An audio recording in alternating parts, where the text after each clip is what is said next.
Hi, and welcome to Paws Between Us, your regular dose of positive pet news. Every other week, we bring you a short, uplifting episode packed with the latest feel-good stories from the world of pets. So take a moment to tune out from all the negative news dominating our headlines and help us shine a light on the good, celebrating the joy pets bring to our lives and sharing the inspiring changes making their lives better too. So, settle in for a short pause and let's spread some positivity together. Yay! Yay! What positive news have you got for us then, Sash? Oh, I have lots that I've been reading about. But firstly, happy Friday. It's nearly the weekend. Yay! Yeah, Thank I know. God. You What know, a week.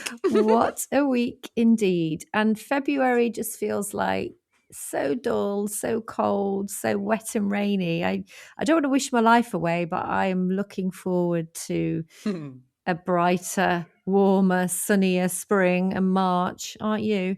Oh, well, I Yeah. have a positive spin on this in that at least we've got through January.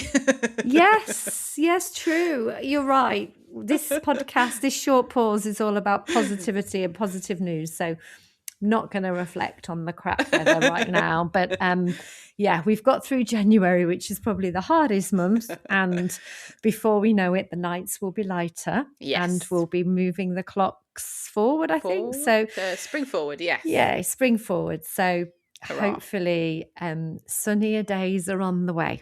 Hooray! Hooray. Okay, so positive news, because we all need some, right? There's just so much dark, awful news out there that we want to hear some of the good stuff. I've been having a look through all the headlines, and there's three things that jumped out at me, which, yeah, when I read, I thought, this is wonderful, really, really Oh, great. So, nice. the first little bit of positive news is the dog who changed the law in Brazil. Mhm. So, a heart melting story from São Paulo has turned into real lasting change. A dog known as Bob Cavero, bless him, Bob, Hmm. spent 10 years living in the cemetery where his guardian was buried. And he Oh. refused to leave the place that he last saw his person. So, over this time, Bob became a gentle presence for grieving families. He walked with funeral processions, offered comfort, and even earned his affectionate nickname, the Gravedigger. I think I prefer Bob, but Yeah, me yeah, too. yeah.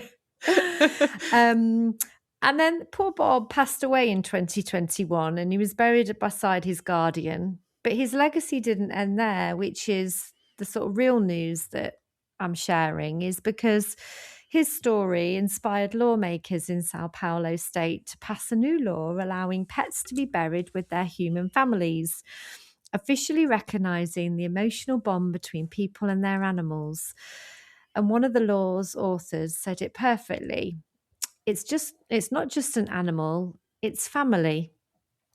So this story is really one of those rare moments where a single dog's loyalty ripples outwards into something bigger, something that acknowledges what so many pet owners feel really deeply. Yeah. Yeah, just knowing that, pets are family and they also Hmm. deserve a happy ending, as it were. It sounds like Bob had a lovely life, but Aw. And what's yeah. nice about that is that, like, humans recognizing that love and that, like, compassion, and actually it's turned into, like, a policy change or a law change that Mm. allows humans and animals recognize that kind of link between human and animals and let them live together forever. So it's lovely. Yeah. Oh, live Yeah. together. Yeah, I love that.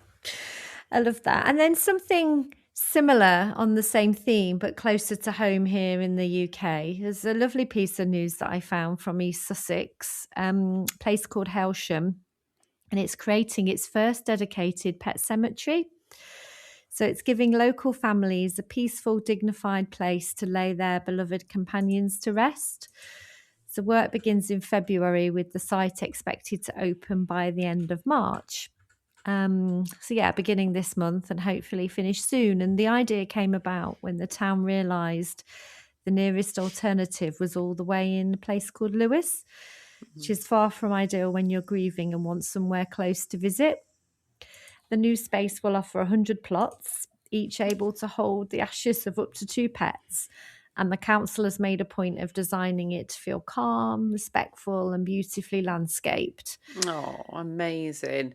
I remember going to a pet cemetery when I was quite young in one of my first jobs, and it was recognizing animals that had done amazing achievements and had done things for during the war, or carrier pigeons that had sent messages. It was brilliant to go walk around and just kind of see them all and reflect a little bit. But I'm glad to hear pet cemeteries are becoming more popular. There's one where I live, not far from where I live. It's not something I would be interested in, actually, for my own pets. I want them to be closer to me than in a plot of land. So my Roscoe is buried in a plant pot in my garden. So I take him with me. I can take him with me in the plant pot so that he can come with us wherever we go. But it's great to hear that there's cemeteries for people, because that's what some people need. So brilliant. Yeah, it's nice to have a place to go as well. And if it's a really pretty, quiet space where you can sit and reflect, because sometimes you want to get out of the house, don't you? And just have somewhere different to go and remember your pet. But yeah, so sweet that you have Roscoe really close and still part of the home. Yeah, and Diaz as well. We've got Diaz too. Yes, Diaz. And then the third and final piece of news was pets saving pets through blood donation. So there's a beautiful story that I found from Portland, Oregon, highlighting a side of pet care that many people don't even realise exists, that dogs and cats donating blood to save the lives of other animals. So you hear about human-to-human blood donation, don't you? But I've never heard of this before. So at the Dove Lewis Veterinary Hospital, pets like Dolly, who's a 7-year-old Labrador, and Rocket, a golden lab mix, they're regular donors. And they're part of a small but vital community of 94 dogs and 48 cats who give blood to help animals in life-threatening emergencies. That's so sweet. The process is gentle, quick, and it's built on trust. So the staff there work closely with the pet owners, the pet parents, to make sure each pet feels safe and calm. And the donors are rewarded with treats, toys, and plenty of fuss afterwards. And most of them trot back in happily every month. Doesn't say how long the process takes, but yeah, it sounds like the animals are in real safe hands. Yeah. And the need apparently is huge.